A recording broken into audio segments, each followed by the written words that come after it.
कॅनडामध्ये main problem एकच आहे भारतीय लोकांना की इकडे थंडी खूप लागते. आपल्या इंडियामध्ये कसं गरम असतं वातावरण, पण इकडे विंटरचा टाइम आला की थंडी खूप जास्त असल्यामुळे असे प्रकारचे जॅकेट वगैरे घालूनच बाहेर निघावं लागतं. हे जे घर आहे, हे लाल कलरचं जे रूफ आहे, हे आपले इंडियन फॅमिली आहे, पंजाबची फॅमिली आहे. ते इथे 1-1.5 वर्ष झालं त्यांना येऊन. तर ते आमचे चांगले मित्र आहेत.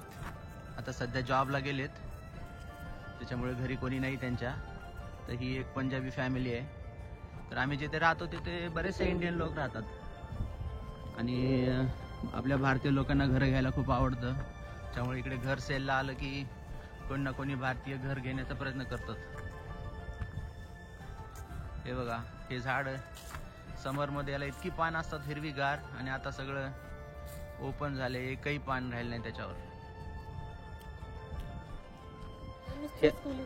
हा, ह्या साईडला इकडे धनुष स्कूल आहे. इथनं धनुष जातो दररोज स्कूलला, आणि तिथे समोर गेलं की तिकडे धनुषचं स्कूल आहे. त्यामुळे त्याला जवळ आहे, वॉकिंगला 1-2-3 मिनिटामध्ये तो स्कूलमध्ये जातो. फक्त रियांशला मला जाऊन सोडावं लागतं, त्याची थोडंसं 1-2-3 किलोमीटर अंतरावरती आहे. हे बघा, इकडे अशा प्रकारे घरे असतात आणि घराच्या समोर अशी थोडीशी जागा सोडलेली असते, एक 15-20 फुटाची. त्याच्यामध्ये आपण त्यांना कार पार्किंगसाठी एरिया सोडलेला असतो. आपल्या इंडियामध्ये कसं असतं, डायरेक्ट रोडला घरे बांधतात. इकडे तसं नाही, रोडवरती पायऱ्या असतात आपल्या इकडे, पण इकडे तसं नाही. हा वॉकिंग एरिया ठेवलेला असतो पेडेस्ट्रियनसाठी, म्हणजे ज्या लोकांना इव्हिनिंगला वगैरे वॉक करायचं आहे त्यांच्यासाठी हा सेपरेट एरिया असतो. आणि त्याच्यानंतर हा इकडे समोर असा पार्किंग एरिया असतो. सिटीच्या रूल्सनुसारच इकडे सगळं काही कन्स्ट्रक्शन असतं. हां, आणि झाडं खूप असतात इकडे. प्रत्येक घराच्या समोर एक तरी झाड सिटीचं असतंच. आणि सिटीचे झाडं आपल्याला कट करू शकत नाही आपण त्यांना. जर ती वाळली वगैरे तरच ते सिटीवाले येऊन कट करतात स्वतःच. सध्या ख्रिसमसचा टाइम चालू आहे, त्याच्यामुळे कॅनडामध्ये सगळेजण ख्रिसमस डेकोरेशन करताय घराच्या समोर. तर ह्या साईडला बघा, इकडे त्यांनी कसं ख्रिसमस डेकोरेशन केलेलं आहे. हे बघा, घराच्या समोर त्यांनी असं डेकोरेशन करून लावलेले. नाईटला हे खूप छान दिसतं. आता डे असल्यामुळे त्यांनी नाईट त्याच्या लाईट टर्न ऑफ केल्यात, पण नाईटला खूप छान दिसतं ते. हे बघा, तिकडे पोलीसची गाडी गेली. चक्कर मारतात पोलीसवाले पण कधी कधी. शांत आहे कॅनडामध्ये, जास्त कोणाचा त्रास वगैरे काही नाही. लोक आपले आपले जॉब करतात, येतात जातात. हे बघा, झाडाची पानं किती पडलीत, एखाद्या हिंदी मूवीच्या सीन सारखं वाटायलंय. हे बघा, सगळी पानं पिवळी पिवळी पानं पडलीत खाली. कॅनडाच्या फ्लॅगवर हेच आहे. हा, मेपल लीफ. कॅनडाचा जो फ्लॅग आहे त्याच्यावरती हे मेपल लीफ असतं, म्हणजे हा त्यांचं नॅशनल ट्री आहे. तर कॅनडाच्या फ्लॅगमध्ये हा मेपल लीफ असतो. तर मेपल लीफचं काय असतं, याच्यामध्ये ते सिरप बनवतात त्याच्यापासून.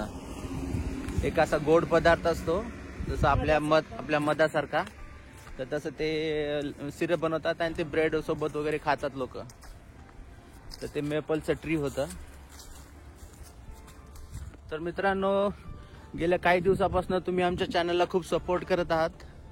आम्ही हे चॅनल मेन म्हणजे काढल्याच्यासाठी होतं की आम्हाला वाटलं होतं की भविष्यामध्ये आपण कॅनडामध्ये कसं राहत होतो, आपली लाईफस्टाईल कशी होती, हे आपल्याला स्वतःला पाहण्यासाठी पुढे चालून होईल, म्हणून आम्ही हे चॅनल काढलं होतं.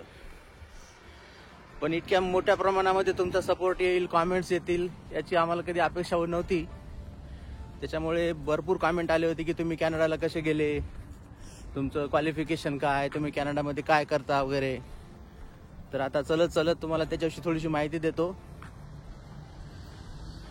मी 2008 मध्ये कॅनडाला आलो. माझी PhD झाली ऑर्गॅनिक केमिस्ट्रीमध्ये पुणे विद्यापीठातून. त्याच्यानंतर मी पोस्ट डॉक करण्यासाठी इकडे आलो होतो 2 वर्षासाठी, युनिव्हर्सिटी ऑफ अल्बर्टामध्ये. तर अल्बर्टा हे इथे एक स्टेट आहे त्या कॅनडाच्या सेंट्रलमध्ये. तर तिथे मी एडमिंटनला आलो होतो 2008 मध्ये. 2 वर्षासाठी आलो होतो मी पोस्ट डॉकसाठी. तर मी 2 वर्ष तिथे पोस्ट डॉक केलं. त्याच्यानंतर 2 वर्ष मी तिथे पोस्ट डॉक केलं. त्याच्यानंतर मी जॉबला अप्लाय केलं आणि कॅनडामध्ये मग मी एडमिंटनमध्ये एक 3-4 वर्ष लॅबमध्ये रिसर्च असिस्टंट म्हणून जॉबची पोझिशन होती माझी तिथे. तर तिथे मी 3-4 वर्ष जॉब केला. पण जॉब करून असं एवढं सॅटिस्फॅक्शन नव्हतं आपल्याला. म्हणजे जे आपल्या मनामध्ये जे एम होतं किंवा टार्गेट होतं ते असं कम्प्लीट होत नव्हतं. एव्हरीडे सकाळी जायचं, संध्याकाळी यायचं, डेली लाईफ रुटीन असं काही विशेष होत नव्हतं. म्हणून मी 2016मध्ये जॉब क्विट केला, जॉब सोडून दिला आणि त्याच्यानंतर मी माझा स्वतःचा बिझनेस स्टार्ट केला. तर माझं केमिस्ट्री बॅकग्राऊंड असल्यामुळे मी त्याच्यामध्येच काहीतरी करायचं ठरवलं पुढे. तर आता सध्या माझी एक कंपनी आहे R&D सायंटिफिक नावाची. तर आम्ही काय करतो, फार्मास्युटिकल कंपन्यांना वगैरे जे लागणारं रिसर्च मटेरियल्स असतात केमिस्ट्रीला किंवा लॅबमध्ये वगैरे, तर ते मटेरियल्स आम्ही हैदराबादला किंवा चायनामध्ये बनवून US मध्ये नंतर युरोपमध्ये वेगवेगळ्या कंट्रीजमध्ये आम्ही सप्लाय करतो. तर हा असा माझा बिझनेस आहे. तर तुम्ही पण जर विचार करत असाल की आम्हाला पण कॅनडाला यायचं आहे वगैरे, तर माझी एक फ्रँकली ॲडवाईस आहे, जर तुम्ही फायनान्शियली स्ट्रॉंग असाल, तुमचं घरून वगैरे सगळे पोझिशन चांगली असेल, तुम्हाला पेमेंटची काही अडचण नसेल, तर तुम्ही एज्युकेशनसाठी येऊ शकता. कारण कॅनडामध्ये स्टुडंट्सला खूप खर्च असतो, कॉलेजच्या फीस वगैरे खूप हाय असतात इकडे. त्याच्यामुळे फायनान्शियल सिच्युएशन तुमची कशी आहे ते बघा. माझं तर ॲडवाईस आहे की तुम्ही इंडियामध्ये चांगलं एज्युकेशन घ्या. इकॉनॉमिकल याच्यामध्ये तुमचं एज्युकेशन तिथे होऊ शकतं आणि त्याच्यानंतर तुम्ही जॉबसाठी कॅनडाला अप्लाय करू शकता. तर ही बेस्ट वे आहे. मी तसंच केलं कारण माझी फायनान्शियल सिच्युएशन खूप बिकट होती. जेव्हा मी 2008ला आलो त्यावेळेस खूप गरीब परिस्थिती होती आमची आणि घरून काही एवढं सपोर्ट नसल्यामुळे मी अगोदर इंडियामध्येच एज्युकेशन केलं आणि त्याच्यानंतर मग मी कॅनडाला आलो. आणि जेव्हा आलो तेव्हा मला फायनान्शियल सपोर्ट होता. सध्या कॅनडामध्ये खूप भारतीय लोक येतात आणि स्टुडंट्स पण खूप मोठ्या प्रमाणामध्ये कॅनडामध्ये येतात. स्टुडंट्सला सुरुवातीच्या काळामध्ये खूप स्ट्रगल आहे कॅनडामध्ये. तर मेन म्हणजे त्यांना बाहेर असं पार्ट टाइम जॉब पण करावा लागतो पैसे कमवण्यासाठी, नंतर फीस भरण्यासाठी वगैरे, आणि राहण्याचे पण खूप परेशानी आहे. तर इथे बेसमेंटला बरेचसे स्टुडंट बेसमेंटमध्ये येऊन राहतात. तर सुरुवातीला कॅनडामध्ये कसं आहे की सुरुवातीचं 3-4 वर्ष प्रत्येकाच्या असे स्ट्रगलमध्ये जातात आणि त्याच्यानंतर हळूहळू मग तुम्ही स्टेबल व्हायला लागतात. तर कॅनडामध्ये तुम्ही आल्याच्या नंतर इथे मंथली कमीत कमी $2,000 फॅमिलीला कमीत कमी लागतातच. तर एक $1,700-1,800 रेंट, $200-300 ग्रोसरीवरती वगैरे, नंतर दुसरे काही असे $2,000-2,500 लागतात. $2,000-2,500 म्हटलं तर आपल्या इंडियन रुपीजमध्ये एक सव्वा लाख 1.5 लाखाच्या दरम्यान हा सुरुवातीचा बिगिनिंगचा खर्च असतोच. मग या सगळ्या स्ट्रेसमधनं जर तुम्हाला वाचायचं असेल तर तुम्हाला फायनान्शियली जर कुठे पोझिशन असेल, जॉब वगैरे असेल, तर तुम्ही नक्की कॅनडाला येऊ शकता. म्हणजे तुम्हाला हे बाकीचं टेन्शन वगैरे काही राहणार नाही. सध्या आम्ही आता टोरंटोच्या जवळ राहतो. टोरंटोपासून 60 किलोमीटर अंतरावरती केम्ब्रिज नावाची छोटीशी सिटी आहे. तर तिथे आम्ही घर घेतले आणि सध्या आम्ही तिथे राहतो. त्याच्या अगोदर आम्ही 12-13 वर्ष एडमिंटनला होतो. एडमिंटनमध्ये थंडीचा खूप त्रास आहे. म्हणजे अल्बर्टा स्टेटमध्ये काय आहे की तिकडे थंडी खूप जास्त असते. हे अशा प्रकारे सिटी बस असतात इकडे.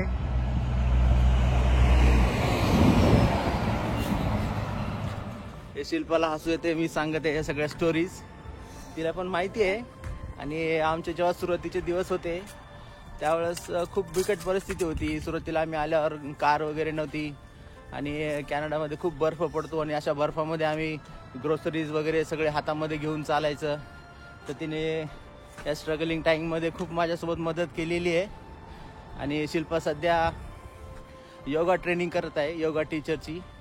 तर ते योगा अलायन्सची ट्रेनिंग चालू आहे तिची. एक 8 महिन्याचा कोर्स आहे. त्याच्यामुळे ती एकदम फिट आणि स्लिम दिसते आणि तिचं थोडंसं चायनीज लुक पॅटर्न आहे. त्याच्यामुळे तिची इंडियन आहे मी. त्याच्यामुळे तिचं एज कळत नाही एक्झॅक्टली किती आहे ती. एकदम लहान असं बेबी फेस आहे तिचा. आमच्या लग्नाला 16 वर्ष झाले. हो, लग्नाला 16 वर्ष झाली. पण असं वाटत नाही, असं वाटतं 1-2 वर्ष झाली की काय. चला तर मग तर मुलांसाठी अशा लायब्ररी केलेल्या असतात. हा, तर कॅनडामध्ये काय आहे, असं रोडच्या साईडला काही काही लोक आहे ना, अशी एक छोटीशी वॉकिंग लायब्ररी ठेवतात तिथे अशी. तर आपल्या घरामध्ये वगैरे असे काही अनवॉन्टेड बुक्स वगैरे असतील जे आपल्याला नको आहेत, ते बुक्स असे लोक इथं बाहेर ठेवतात आणि ज्यांना पाहिजे ते येऊन ते घ्यायची बुक्स रीड करायची. रिडिंग झाल्याच्या नंतर आपण पुन्हा इथे वापस आणून ठेवू शकतो. तर ही सिस्टम खूप छान आहे, मला पण आवडते ही सिस्टम. मला वाटतं इंडियामध्ये पण असं कुठेतरी लोकांनी स्टार्ट केलं पाहिजे. तर अशा प्रकारे याच्यामध्ये बुक्स वगैरे ठेवतात ते आणि नंतर रीडिंग करून आपण ते रिटर्न करू शकतो वापस. आहे का काही लहान मुलांचे वगैरे बुक्स आम्ही बऱ्याच वेळेस इथून घेतो, रीडिंगचे स्टोरीज वगैरे. बरंचसं काही तुम्हाला सांगायचंय, पण कदाचित आता चालत चालत सगळ्या गोष्टी आठवत नाहीत. कॉमेंटमध्ये नक्की सांगा जर कुठला विषय तुम्हाला त्याच्याविषयी चर्चा करायची असेल, काही तुमचे क्वेश्चन्स वगैरे असतील तर त्यानुसार मग मी तुम्हाला माझा जो अनुभव आहे, माझे जे काही फीडबॅक आहे ते मी तुम्हाला सांगेन. आता जेवढं शक्य आहे तेवढं मी तुम्हाला या व्हिडिओमध्ये सांगतो. जर काही राहिलं वगैरे तर मग आपण पुन्हा पुढच्या व्हिडिओमध्ये त्याच्याविषयी बोलूया. कॅनडा खूप शांत कंट्री आहे. इथे लोक असं इंडिव्हिज्युअल लाईफ खूप जगतात. त्यांना असं जास्त कोणामध्ये मिक्स होत नाहीत किंवा जास्त कोणाला त्रास वगैरे असं कोणी देत नाही ते. त्याच्यामुळे हे लोक आपापलं जीवन शांततेमध्ये घालतात. जॉब करणं, सकाळी जाणं, संध्याकाळी येणं, अशा प्रकारे शांत आहे. बघा आता सकाळचे 10:30-11 वाजलेत, पण तुम्हाला इकडे असं एकही कोणी माणूस वगैरे कोणी दिसणार नाही. एकदम सुनसान शांत आहे सगळं काही, कारण सगळी लोक जॉबला गेलेत. घरी सध्या कोणी नाही. आणि असलं तरी घराच्या बाहेर निघत नाही. हा, आणि असले तरी जास्त ते बाहेर येत नाहीत. जॉबवरनं आले की घरामध्ये जायचं, मध्येच टीव्ही वगैरे बसायची जेवण वगैरे करून. अशा प्रकारे हे शांत लोक असतात. हे बघा, हे किती सुंदर घर आहे. खूप छान कन्स्ट्रक्शन केलंय. खूप मोठं घर आहे हे. समोर असं पार्किंगला वगैरे एरिया ठेवलेला आहे. समर मध्ये खूप छान दिसतं. आता सध्या झाडाची पानं गळून गेल्यामुळे थोडंसं डल सारखं फील होत असेल तुम्हाला. पण जेव्हा समर असतो, जून, जुलै, ऑगस्ट या महिन्यामध्ये, त्यावेळेस खूप छान आणि सुंदर वाटतं इकडे. हे बघा, पुन्हा ऊन आलं, त्याच्यामुळे मी ह्या साईडनं थोडंसं दाखवतो तुम्हाला. हे बघा, इथे ह्या झाडाला काहीतरी असं छोटंसं लागलेलं आहे. आपले काय म्हणतात इंडियात याला, कारबोर का? त्याच्यासारखंच लागतं हा, खायला. हे त्याच्यासारखंच आहे. असं लाल कलरचं थोडं आंबूस आहे. बहुतेक याला इकडे क्रॅब ऍपल म्हणतात बहुतेक. तर हे सॉफ्ट आहे, पक्षी वगैरे खातात ह्याला, पण भरपूर आहे या झाडावरती. हे बघा, शिल्पा ट्राय करते इकडे.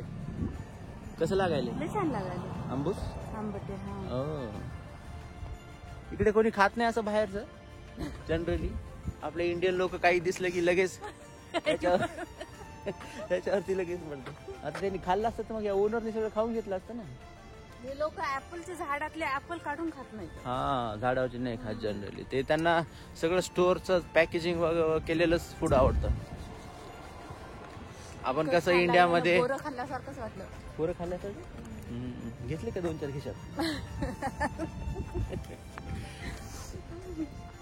आता इंडियामध्ये बोराचा, जांबाचा सीझन आहे. हो, इंडियाचा जायचं ना आपल्याला. तुरीच्या शेंगा आहेत आता. हा, आम्ही जून मध्ये खायला सांगा बरं. तुरीच्या शेंगा, बोर, जांब. जून मध्ये येऊ आम्ही इंडियामध्ये. मुलांच्या शाळा संपल्या की, त्याच्यामुळे पुण्यामध्ये राहू आम्ही मोस्टली एक जुलै आणि ऑगस्ट मध्ये. त्यावेळेस कदाचित आपल्याला भेटता येईल. जे लोक पुण्यामध्ये आहेत त्यांनी सांगा आम्हाला मेसेज करून, भेटूया आपण. थंडी खूप जास्त आहे आज, आणि बोलता बोलता माझं ओठ आहे ना, जे फ्रीज झाल्यासारखे झालेत. त्याच्यामुळे थोडंसं बोलायला थोडंसं अडकल्यासारखं व्हायलंय. आणि हात पण बघा एकदम लाल झाले हात. आज ग्लोव्ज आणले नाही आम्ही, ऊन पडल्यामुळे आम्हाला वाटलं चालेल, पण ग्लोव्ज पाहिजे होते. हे बघा, हे स्क्वेरल आहे.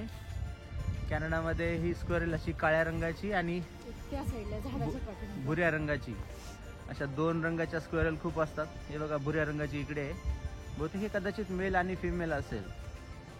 तर ह्या स्क्वेरल इकडे कॅनडामध्ये खूप असतात.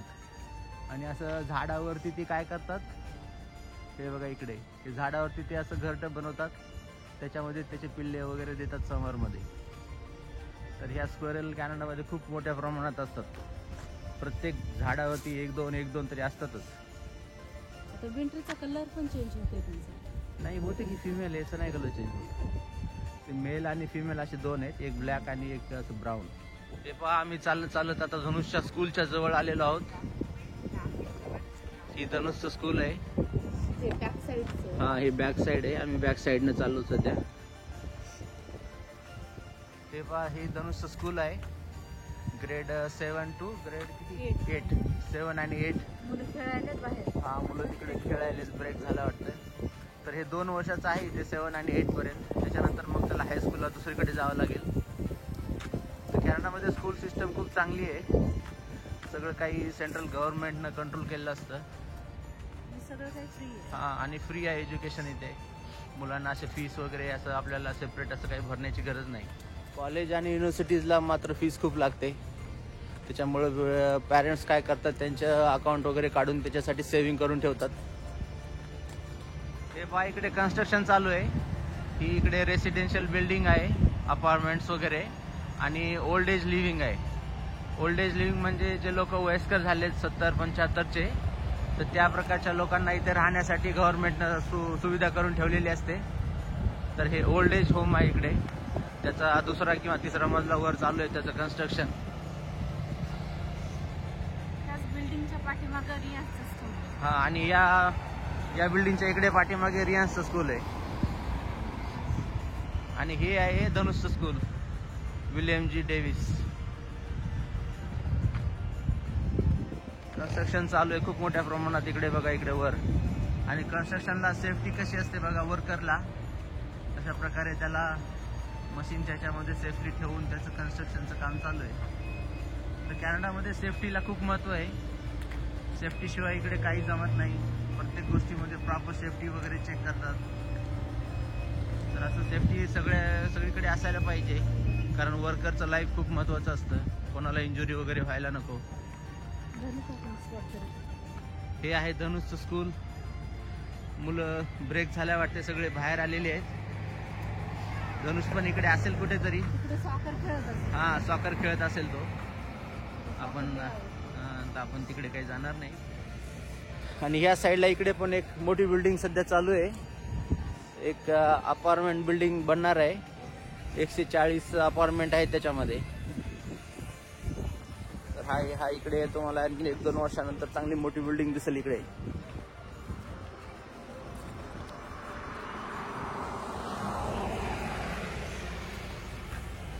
मग कसं वाटायला चालून? मस्त वाटायला चलून. बोलत खूप लांब आलं. ओके. छान वाटलं पण सगळ्यांशी बोलून. हा सगळ्यांशी बोलून चर्चा करून चांगलं वाटलं. आम्हाला पण असं नवीन मित्र भेटत आहेत तुमच्यामुळे. त्याच्यामुळे आम्हाला पण आनंद वाटत आहे. ते बघा तिकडे धनुष सॉकर खेळत आहे. त्या फ्रेंड सोबत फुटबॉलचा मॅच चालू आहे त्यांचा. फुटबॉल खेळत आहे सगळेजण.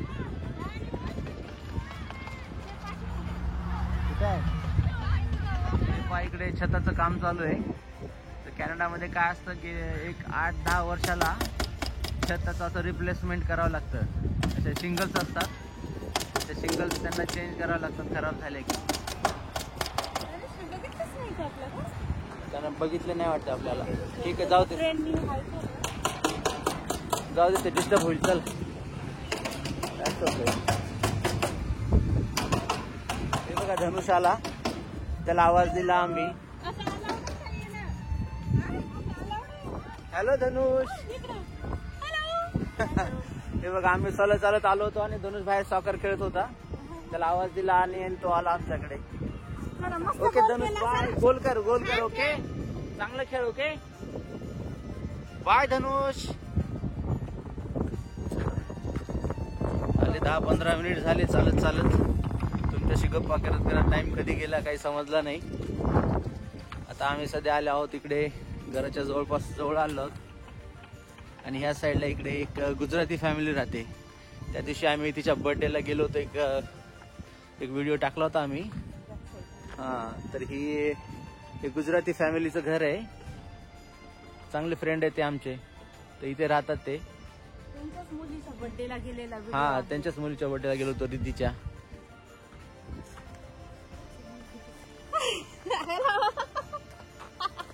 हे बघा माझे मित्र वैभव. वैभव दिसला इथे. हे बघा वैभव, विंडो मधनं पाहिलं त्यांनी मला आणि हात दाखवला. कैसे हो? एक मिनिट, काय करते आता? सरप्राइझिंगली पाहिलं वैभवनी. हॅलो हॅलो वैभव.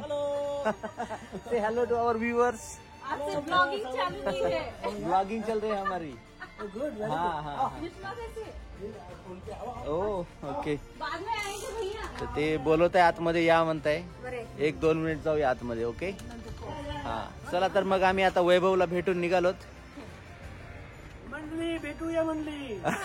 वैभवला मराठी येते थोडी. वैभवला थोडी थोडी मराठी येते. ते म्हणते मंडली भेटूया.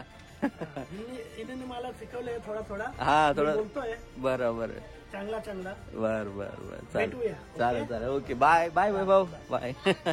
बघा वैभवनी छान मराठी बोलली. गुजरातचा आहे तो, पण मला वाटतं मुंबईला किंवा पुण्याला थोडं राहत असल्यामुळे त्याला थोडी थोडी मराठी येते. चला, घरामध्ये गेल्यामुळे थोडस हात वगैरे गरम झालीत. थोडस 10 मिनिटाचा ब्रेक झाला आणि आता जाऊया आपण घरी. हा थंडी चालू आहे. वारा जास्त असल्यामुळे जास्त गार लागते. चला, बोलत बोलत आलो घरी आपण आता. हे बघा इथे टायरचा कसा झोका बनवलाय. असं खाली टायर बांधले, त्याला दोरीने असे झाडाला अडकवून खेळण्यासाठी असा झोका बनवलाय. Good idea. हे बघा आपलं घर आलं आता. लहानपणी आपण तो गेम खेळायचा, दुसऱ्याच्या पाठीवरती हात ठेवायचं, डोळे बंद करायचे आणि म्हणायचं घर आलं का. तसं आता शिल्पाच्या खांद्यावर हात ठेवायचं आणि मी म्हणतो घर आलं का. आलं आलं. या साईडनं घ्या. हे बघा इकडे घर आपलं. चला मग मित्रांनो, पुन्हा भेटूया पुढच्या व्हिडिओमध्ये. तुमच्याशी बोलून चर्चा करून आम्हाला खूप आनंद वाटला. जर तुमचे काही क्वेश्चन्स वगैरे असतील, कॉमेंट वगैरे असतील तर नक्की आम्हाला सांगा. पुन्हा आपण मग त्याच्याविषयी चर्चा करूया. Good night. चॅनलला प्लीज लाईक, शेअर आणि सबस्क्राईब करायला विसरू नका. हा नक्की करा. त्यामुळे आम्हाला प्रोत्साहन भेटल आणि अजून व्हिडिओ बनवू. नक्की नक्की नक्की करा. चला बघा, चहा पिऊ होता गरम गरम. तुमच्या सपोर्टची खूप गरज आहे आम्हाला. चला मग काळजी घ्या, मजेत राहा. पुन्हा भेटूया. कमेंट्स करत राहा. कॉमेंट्स करा. Bye bye. बाय.